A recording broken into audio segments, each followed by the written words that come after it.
And we are live! Hello mga kakwenta, good morning, good afternoon, good evening, wherever you are tuning in. To those who are watching or will watch the replay later, thank you, thank you, thank you.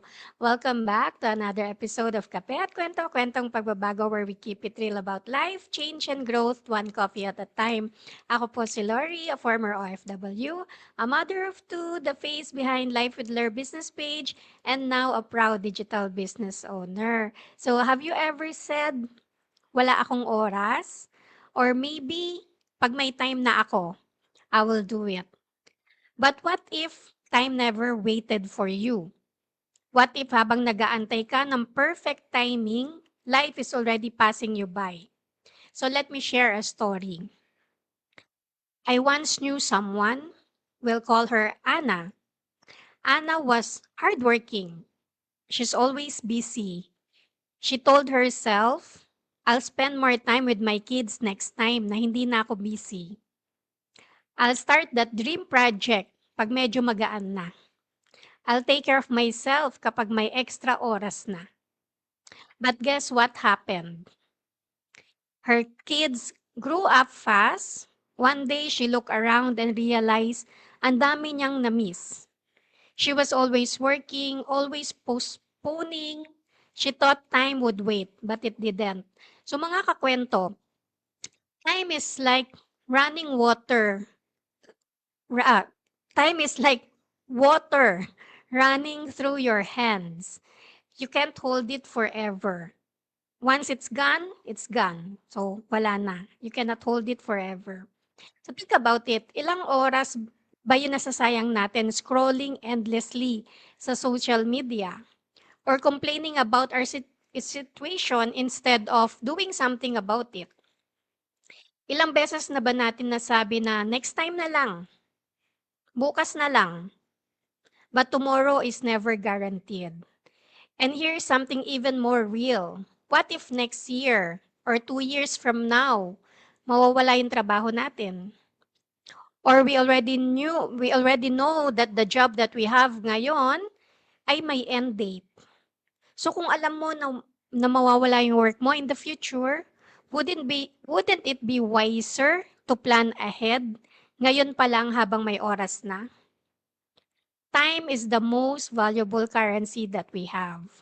Hindi mo siya mabibili, hindi mo siya maibabalik. You can always earn money again, but you can never, never, ever earn time back. So pag nawala yung time, wala na. You cannot bring it back. That's why planning ahead is so important. If you start preparing today, kahit small steps lang, you are building a safety net for your future. Hindi ka na mabibigla kapag dumating yung araw na mawawalan ka na ng work. You will have options, you will have confidence, and most importantly, you will have peace of mind. When I started this digital business, I realized it's not just about making money. It's about buying back time and creating stability for tomorrow. It gave me hope na kahit mawala yung isang source of income, meron akong na-build na foundation for my family. So, I want you to ask yourself tonight, where is my time really going? Am I spending it building a future or just surviving today? Because time will pass anyway. The question is, did you use it to prepare or did you waste it waiting? So mga kakwento, don't wait for the perfect time. It will never come. Start now, plan now, while you still have the time and energy. Kasi one day when you look back, you'll either say, buti na lang I started. Or sayang, I should have started soon. So tonight, remember, time is a gift. Don't waste it. Use it to create the future for you and your family, the one that your family deserve, the future that your family deserve. Hindi yung future na nakakaraos lang.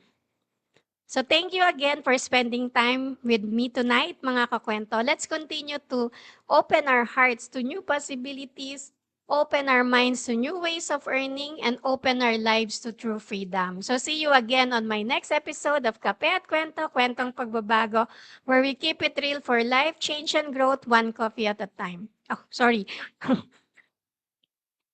Wait lang. Meron kasing Shopee, kaya ayan, nalito ko. Pakiiwan mo na lang dyan, kuya. Sorry, Shopee delivery. So, sorry. See you again on my next episode of Kape at Kwento, Kwentong Pagbabago.